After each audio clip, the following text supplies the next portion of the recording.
Hello and Assalamu Alaikum. I'm Marwa Mohkam Sheikh. Welcome to Naramis. Things are in flux geopolitically. Militarily, so much is happening around the world.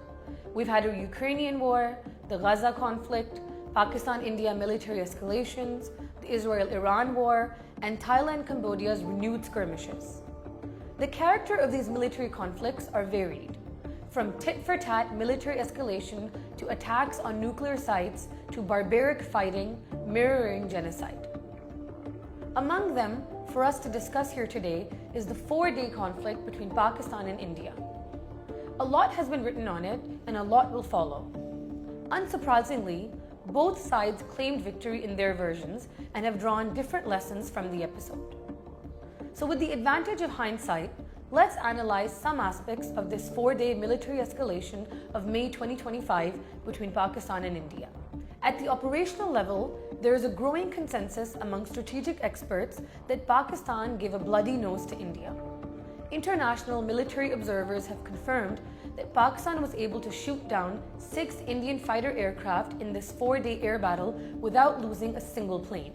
Although a few questions were raised about the performance of Pakistan's ground-based air defense, such analysis will remain incomplete without the availability of accurate data.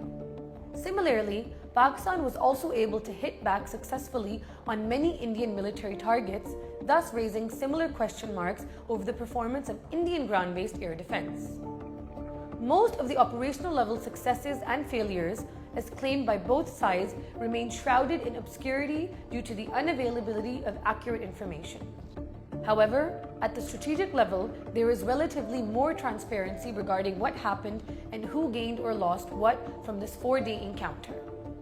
First, it's clear that militarily, India pushed the boundaries further by striking deep into Pakistan at both military and civilian targets through long-range vectors, thus initiating non-contact warfare in South Asia.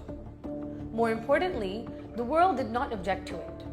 In other words, India has been successful in enlarging the space for military operations without touching the nuclear threshold of Pakistan. Careful and calibrated selection of targets and non-contact vectors like the Air Force, drones, missiles, rockets, cyber, etc. by both sides enabled them to keep the military escalation below nuclear limits. The Pakistani stance that deterrent stability in South Asia remained intact as the military escalation did not spiral down to a full-blown, large-scale conventional war also holds value, since both sides were careful not to cross each other's red lines.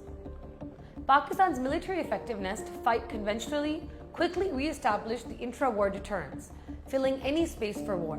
Second, India has also been able to push the political envelope further by holding the Indus Water Treaty in abeyance for an indefinite period. It's worth noting that in 2019, following the Balakot strikes, India abrogated Articles 370 and 35A, thereby altering the decades-old status quo in Jammu and Kashmir.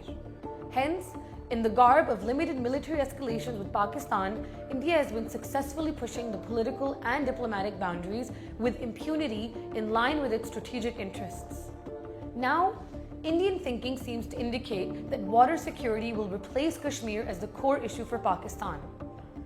Thus, in their opinion, it would be more convenient for India to bargain for a stoppage of alleged Pakistani support for terrorism in exchange for water. From Pakistan's perspective, this is another dangerous development, since the world has not objected to India's belligerence against a well-reputed and time-tested international treaty. Although the Court of Arbitration established under the treaty has rejected India's stance, it does not prevent India from violating its obligations stipulated under the treaty.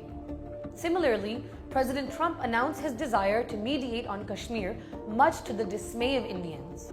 This desire may not also bear fruit, as India continues to be the US's strategic partner in the Indo-Pacific strategy, aimed at containing China. Third, the apparent geopolitical warmth shown by the US towards Pakistan, starting from the infamous ceasefire tweet by President Trump, which irked the Indians, also caught both Pakistan and India by surprise. Some analysts attribute this to the typical unpredictable Trump style. In contrast, others consider it a calculated move to put pressure on India for safeguarding the long-term strategic interests of the US in the region. Therefore, unless the US's positive overtures towards Pakistan convert into meaningful actions, example, support in United Nations for resolution of the Kashmir dispute, restoration of the Indus Water Treaty, development of Pakistan's economic corridors with Central and West Asia, this will only be a transactional, happy phase in Pakistan-US relations without any long-term strategic implications. However, as limited as it may be, Pakistan should capitalize fully on this small window of opportunity and utilize it to serve its long-term strategic interests rather than pursuing short-term gains only.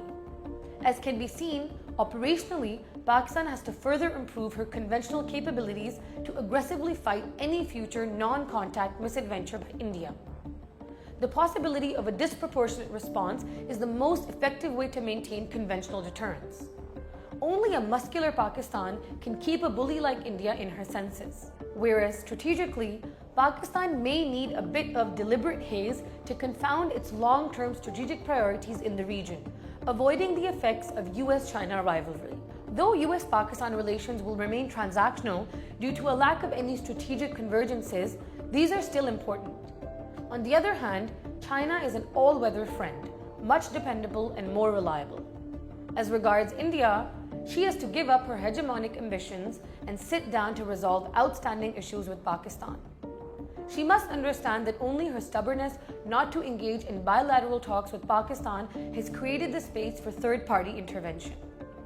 To exert a pull on India, Pakistan must move forward with greater strategic clarity to work towards enhanced regional economic integration with its Western neighborhood, including West and Central Asia, as well as Russia. As Pakistan reorientates to act as a pivot rather than a pawn in the US-China rivalry, it should exert its rightful geopolitical influence by building a stronger military muscle, reducing any space for military conflict and seeking larger alliances with her Western neighbors to safeguard her strategic interests. A stronger Pakistan can act as a West Asia fulcrum, smoothing even cross-purpose geopolitical interests. What are your views on the subject? Drop them in the comments below. Until next time, Allah Hafiz.